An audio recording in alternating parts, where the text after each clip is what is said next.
The sky above Outpost Vega-9 burned in shades of crimson and ash, the distant rumble of explosions shaking the metal walls.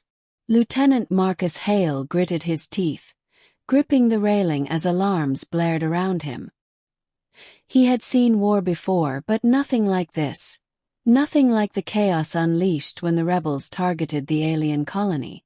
Smoke choked the air, and shards of debris skittered across the ground. "Marcus! Down here!" a voice screamed. He spun, spotting a small, trembling figure clinging to a collapsed walkway. The alien girl, no more than 10 in her species years, was cowering under the steel, her translucent skin marred by soot. Her large violet eyes were wide with terror, reflecting the firestorm above. Without thinking, Marcus sprinted across the debris-littered floor, weaving past burning crates and sparking wires. He reached her just as another explosion rocked the outpost, sending them both sprawling. The girl's small body trembled against his chest as he lifted her carefully. "We have to get out now," he shouted, scanning for a safe exit. Above them, a second series of bombs detonated, shaking the very foundations of the outpost. A blast tore through the ceiling, sending a jagged beam hurtling toward them. Marcus dove, rolling to shield the girl. Pain seared through his left arm, bone crushed, flesh shredded, but he ignored it. He had one thought: she cannot die today. Marcus dragged her toward an emergency elevator, ignoring the sparks licking his wounded arm. The girl clung to him, her alien limbs wrapped tightly around his torso. He could hear her whimpers, small but piercing, and they fueled his determination. "Hold on. Almost there," he yelled, pressing the button for the escape shuttle bay. The metal groaned and bent above them, threatening to collapse. Dust filled their mouths, and Marcus's vision blurred from blood loss, but he refused to let go. As the elevator descended, another explosion tore through the upper floors, shaking the cables violently. The cabin jolted, sending them both crashing to the floor. Marcus tried to stand, but pain radiated from his arm. He glanced down. His sleeve was shredded, and bone protruded through the wound. The girl looked up at him, eyes wide. "Hurt," she whispered in broken common. "Just a scratch," Marcus forced a grin despite the searing pain. "You'll be okay. We're almost safe." The elevator shuddered to a stop, and Marcus helped the girl out into the shuttle bay. The scene was worse than before. Shrapnel and rubble littered the floor, and smoke choked the air. A transport shuttle sat on the edge of the platform, engines idling. Suddenly, a warning siren screamed. Another bombing wave was incoming. A massive shadow loomed over the platform. A bomb had dropped dangerously close. Without hesitation, Marcus sprinted toward the shuttle with the girl in his arms. The vibrations beneath his feet intensified, and the ground cracked.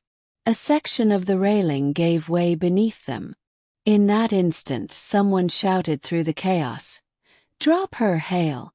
She's too heavy. Get out or you'll both die." Marcus's heart pounded, but he shook his head fiercely. "Never.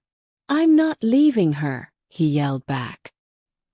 He clutched her tighter, sprinting toward the shuttle. The bomb detonated nearby, sending a shockwave that slammed Marcus against the shuttle's hull. Pain exploded through his left arm, and he realized with a jolt. His arm was gone. He had lost it completely in the blast.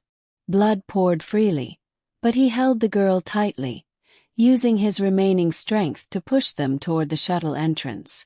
The girl let out a small squeak of fear but did not fall.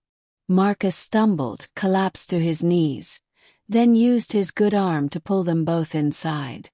The shuttle doors slammed shut behind them, and the engines roared as it lifted off the platform. Marcus slumped into a seat, the girl still clinging to him. He could feel her tiny heartbeat against his chest, frantic but alive. His own vision blurred as blood loss made his thoughts sluggish. You saved me," the girl whispered, voice trembling but filled with awe. Her violet eyes glimmered with gratitude. Marcus forced a weak smile. "No, you saved me too, kid. You reminded me why we fight."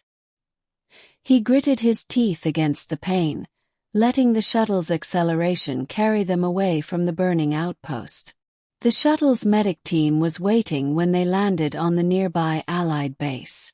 They rushed Marcus onto a gurney, immediately beginning treatment. The girl stayed by his side, holding his hand with surprising strength for someone so small. Hours later, Marcus awoke, bandaged and bruised but alive. His left arm was gone, replaced with a sterile prosthetic socket, but he felt a strange sense of relief. He looked around and saw the girl asleep in a makeshift cot, her hand still loosely wrapped around his wrist. "Hey, kid," he whispered, careful not to wake her. "We made it." She stirred, opening her large eyes and smiling faintly. Marcus couldn't help but grin back. In that moment, a bond had formed, stronger than any weapon or shield could provide. They had survived together, and nothing could break that. Weeks later, Marcus adapted to his new life with one arm. The girl, named Lyra by the medics, grew more confident and playful, often teasing him about his prosthetic. But when the memories of the bombing came, they shared silent glances that said more than words ever could.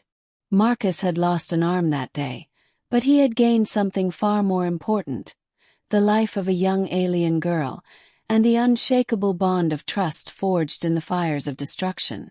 And for both of them, that bond would be their guiding light, a reminder that even in war, courage and compassion could prevail.